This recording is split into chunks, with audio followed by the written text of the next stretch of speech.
Salut, c'est Nathan, bienvenue. Aujourd'hui dans cette toute nouvelle vidéo, nous allons parler de comment investir dans l'immobilier en Argentine.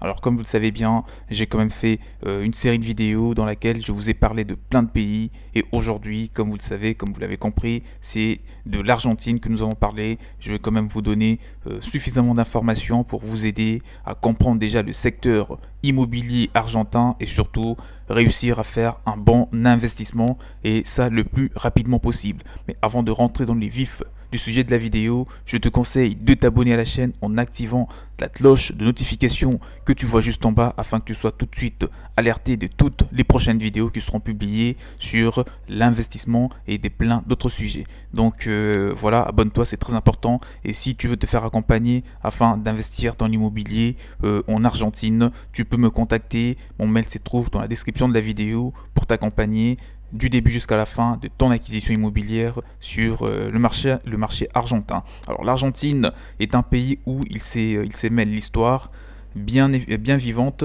et la modernité. Même si les nouveaux arrivants sont toujours les bienvenus pour profiter de son énergie implaçable, chaque jour des nouvelles possibilités se présentent en termes de logement, qu'il s'agisse de louer ou d'acheter un bien immobilier tel qu'une grande maison avec beau jardin ou même un bureau au dernier étage. Alors pour vous aider à faire le meilleur choix, voici un aperçu global du marché immobilier et des conditions relatives à l'achat des biens immobiliers à Buenos Aires. Acheter une propriété en Argentine n'est pas sans risque, mais il y a également une véritable opportunité d'investissement immobilier. Toutefois, comme partout ailleurs dans le monde, il faut faire preuve de prudence. Donc, il faut faire preuve de prudence pour réussir à faire une bonne acquisition immobilière, notamment en vous fiant aux agents immobiliers, aux vrais professionnels dans ce métier, en vous référant aux bonnes sources d'informations telles que cette vidéo qui vous donne quand même d'informations assez claires et nettes sur une bonne acquisition immobilière dans ce pays. Donc cette vidéo a pour but de servir de guide uniquement. Vous devriez toujours consulter un professionnel, comme je viens de le dire, lorsque vous effectuez des transactions immobilières afin d'être sûr que tout soit fait dans l'ordre. Pour quelles raisons souhaitez-vous acheter une propriété en Argentine? D'abord, pensez aux différentes raisons d'acheter un bien immobilier en Argentine. En tant que marché émergent, il présente un certain nombre de défis à relever. Louer un bien résidentiel en Argentine comporte presque autant d'étapes que l'achat d'une maison. La seule différence notable, c'est le montant des impôts. Mais détendez-vous, détendez-vous pour les impôts et respirez surtout parce que nous allons parler. Prenez votre temps, nous allons parler vraiment de la création ou de l'investissement immobilier dans une vidéo, dans cette courte vidéo. Alors des milliers d'expatriés avant vous sont parvenus à devenir propriétaires en Argentine avec succès. Certains obstacles sont d'ordre logistique, notamment l'absence des prêts immobiliers. D'autres sont plutôt liés à la situation financière économique du pays qui peut basculer à tout moment. L'inflation est hors de contrôle. Les chiffres fournis par le gouvernement ne sont pas du tout fiables, sinon presque. Les marchés immobiliers de Buenos Aires, c'est ce que nous allons parler dans cette partie de la vidéo. L'Argentine est le deuxième plus grand pays d'Amérique du Sud et le 8e au niveau mondial. L'achat immobilier en Argentine concerne principalement la ville de Buenos Aires, les centres d'affaires politiques et sociales de la nation.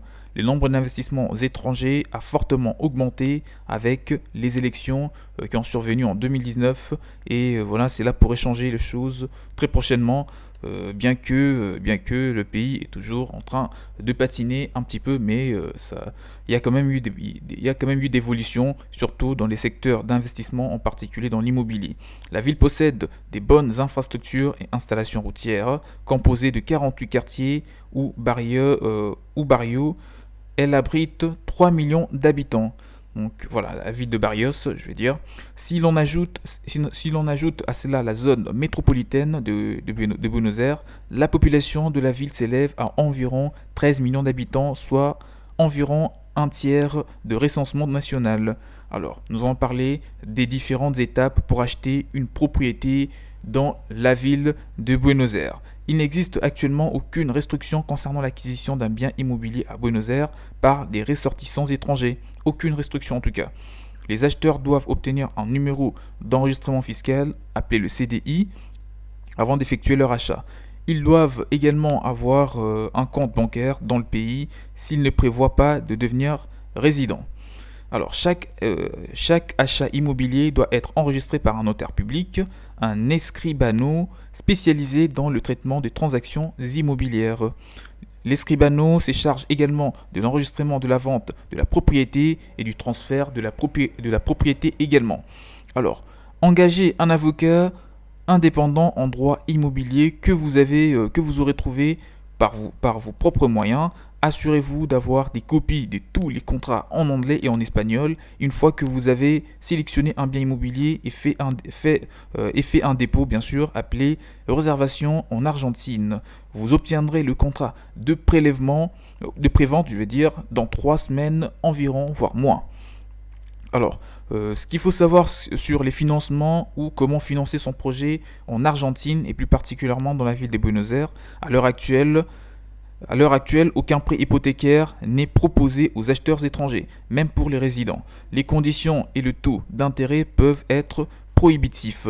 Si vous êtes un acheteur étranger, ce serait mieux de trouver un autre moyen de financement que de financer votre prêt immobilier au travers des banques. Alors parlons des frais et taxes sur les investissements en Argentine. Les frais devraient représenter environ 8% du prix d'achat. Cela comprend les frais juridiques notamment de l'escribano et l'enregistrement de la propriété et les droits des timbres. L'impôt sur le revenu pour les personnes qui ont l'intention de louer leur propriété comme source de revenus est fixé à 21% du revenu brut de la propriété. Un ressortissant étranger devra obligatoirement payer un impôt sur les biens personnels et les biens immobiliers auprès de l'AFIP, donc les bureaux des impôts argentins. La taxe est de 7,5% de la valeur de la propriété inscrite sur l'acte de propriété.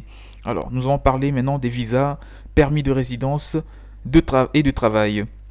Le processus de demande de visa et des permis est complexe en Argentine, lent et parfois difficile. L'Argentine est une nation très bureaucratique, alors soyez prêts à tout ce qui va arriver, parce que c'est pas pour vous démotiver.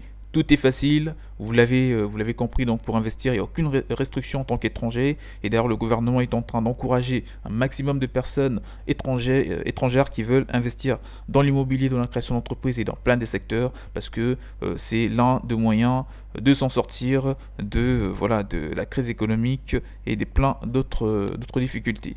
Alors, comme j'étais en train de le dire, le processus de demande de visa et de permis est complexe, lent et parfois difficile. L'Argentine est une nation très bureaucratique et soyez prêts, on peut être tenté de se dire chaque gouvernement a une bureaucratie en Argentine. Et c'est vrai, mais en Argentine, c'est tout un art.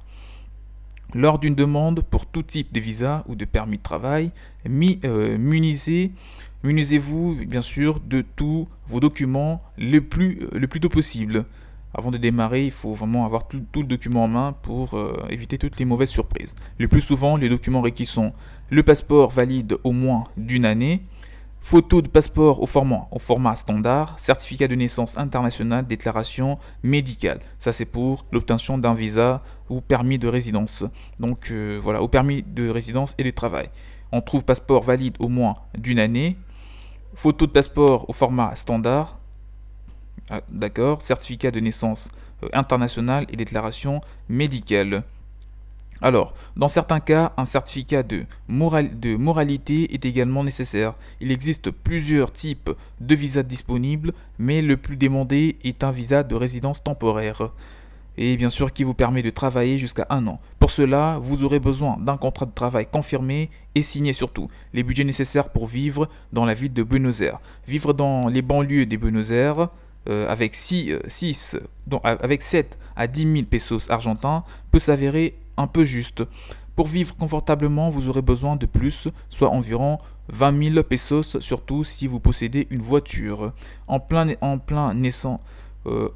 d'essence coûte environ, pour faire un plein d'essence en Argentine, ça coûte environ 400 pesos ces jours-ci. Donc là, c'était un petit peu quelques informations connexes. Il faut bien sûr ajouter à cela l'entretien de votre maison. Un pot de peinture pour la maison coûte autour de 230 pesos. Un pinceau, c'est à 30 pesos environ. Et une boîte de térébenthine, c'est à 100 pesos. Voilà. N'oubliez pas l'assurance maladie pour 2 personnes dans la quarantaine. Il faut compter un minimum de 1500 pesos par mois. Là, c'était un petit peu quelques informations. Si vous voulez vivre, voilà, si vous voulez vous expatrier en Argentine, et même, voilà, des informations qui vous permettront d'avoir une idée sur ce que vous devez prévoir comme budget concernant votre séjour en Argentine pour louer ou pour acheter un bien immobilier. En tout cas, s'il y a des points qui n'ont pas été abordés, vous avez compris à quel point il est facile et en même temps un petit peu complexe dans l'administration, dans l'acquisition du bien immobilier, mais en tout cas, il n'y a aucune complication pour les étrangers. Vous pouvez facilement investir et vous attendre à un bon retour sur investissement à condition de vous fier à des vrais professionnels. Abonnez-vous à la chaîne pour ne rien rater, activez la cloche de notification qui est juste en bas. Vous serez bien entendu alerté de toutes les prochaines vidéos qui seront mises sur la chaîne, sur l'entrepreneuriat, sur l'immobilier et sur plein d'autres sujets. Et mettez-moi toutes vos questions dans le commentaire, je me ferai le plaisir de vous répondre. Pour tout contact, le mail est dans la description de la vidéo. Quant à moi, je vous souhaite donc de faire des bons investissements en Argentine. On se retrouve très prochainement. Ciao, ciao.